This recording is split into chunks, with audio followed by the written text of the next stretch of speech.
ത്രിതല പഞ്ചായത്ത് തിരഞ്ഞെടുപ്പിൽ ചെങ്ങന്നൂർ മണ്ഡലത്തിലെ 3 പഞ്ചായത്തുകൾ ആര് ഭരിക്കുമെന്ന ആശങ്കയാണ് നിലവിൽ. ആല ചെറിയനാട് പഞ്ചായത്തുകളിൽ മുന്നണി സ്ഥാനാർത്ഥികൾ തുല്യ സീറ്റ് നേടിയപ്പോൾ കാടനാട് പഞ്ചായത്തിൽ NDA സ്ഥാനാർത്ഥിക്കാണ് പ്രസിഡന്റ് സ്ഥാനം ലഭിക്കുക. ത്രിതല പഞ്ചായത്ത് തെരഞ്ഞെടുപ്പിൽ ചെങ്ങന്നൂർ മണ്ഡലത്തിലെ ആല, ചെറിയനാട്, പാണ്ടനാട് എന്നീ പഞ്ചായത്തുകളിലാണ് ഇനി ആരു ഭരിക്കുമെന്ന ആശങ്ക. 14 വാർഡുകളുള്ള ആല പഞ്ചായത്തിൽ ഭരണത്തിന് വേണ്ടത് 8 സീറ്റുകൾ. എന്നാൽ UDF, NDA മുന്നണികൾക്ക് 5ഉം LDFന് 4ഉം സീറ്റുകളാണ് നിലവിലുള്ളത്. അതിനാൽ ഭരണം ആർക്ക് വേണമെങ്കിലും ലഭിക്കാം. BJPയും കോൺഗ്രസും തുല്യ നിലയിലാണ് ഇത് ടോസ് സീറ്റ് വന്നിരിക്കുന്നത്. ടോസിടേണ്ട ഒരു അവസ്ഥ വരുവാണ്. ടോസിനകത്ത് തന്നെ പോകാനാണ് ഞങ്ങളുടെയും പാർട്ടിയുടെയും തീരുമാനം. പാർട്ടി എന്തു പറയുന്നു, പാർട്ടിയിൽ നിന്ന് ഉള്ള നിർദ്ദേശം അനുസരിച്ച് ഇന്ത്യൻ നാഷണൽ കോൺഗ്രസ് പറയുന്ന ഏത് രീതിയിലാണോ ആ രീതിയിൽ തന്നെ മുന്നോട്ട് പോകും. നിലവിൽ ഭാരതീയ ജനതാ പാർട്ടിയുടെ നേതൃത്വത്തിൽ 5 മെമ്പർമാരാണ് വന്നിട്ടുള്ളത്.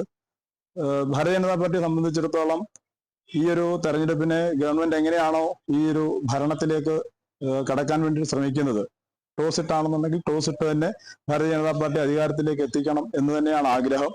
മറ്റ് യാതൊരുവിധ കൂട്ടുകെട്ടിനും ഭാരതീയ ജനതാ പാർട്ടി തയ്യാറല്ല.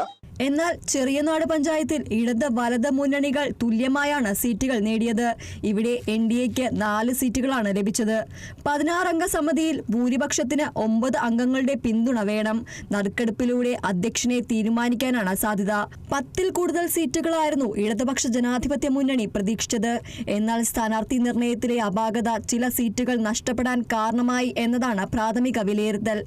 പാർട്ടി നടപടി എന്ന് പറയുമ്പോൾ പാർട്ടിക്ക് വേറെ ഈ BJP ആയിട്ടോ കോൺഗ്രസുമായിട്ടോ സഖ്യമില്ലല്ലോ. സ്വതന്ത്ര നിലപാടായിരിക്കും പാർട്ടിയുടെ നിലപാട്. ആ നറുക്കെടുപ്പിലൂടെ അല്ലേ വരാൻ പറ്റത്തുള്ളൂ. അങ്ങനെയാണെങ്കിൽ റിട്ടേണിംഗ് ഓഫീസർ എന്നുള്ള നിലയിൽ അവർ വന്നിട്ട് സത്യപ്രതിജ്ഞ നടത്തും. അതിനുശേഷമുള്ള നടപടിക്രമങ്ങൾ ആക്ട് അനുസരിച്ച്, നിയമം അനുസരിച്ചുള്ള നടപടിക്രമങ്ങളിലേക്ക് സർക്കാർ പോകും.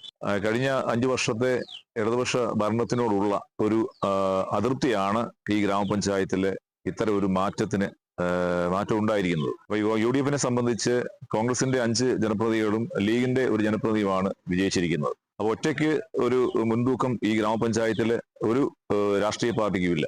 പക്ഷേ കോൺഗ്രസ് പാർട്ടിയും ലീഗും ഉൾപ്പെടുന്ന UDF സഖ്യം മറ്റ് ഒരു കക്ഷിയുമായി ചേർന്നുകൊണ്ട് ഒരു പഞ്ചായത്ത് ഭരണം മുൻപോട്ട് കൊണ്ടുപോകാനായിട്ട് ഞങ്ങൾ ആഗ്രഹിക്കുന്നില്ല.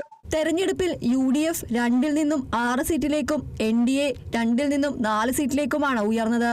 ഇവിടെ UDFന് ലീഗിന്റെ 1 സീറ്റ് മാത്രമാണുള്ളത്.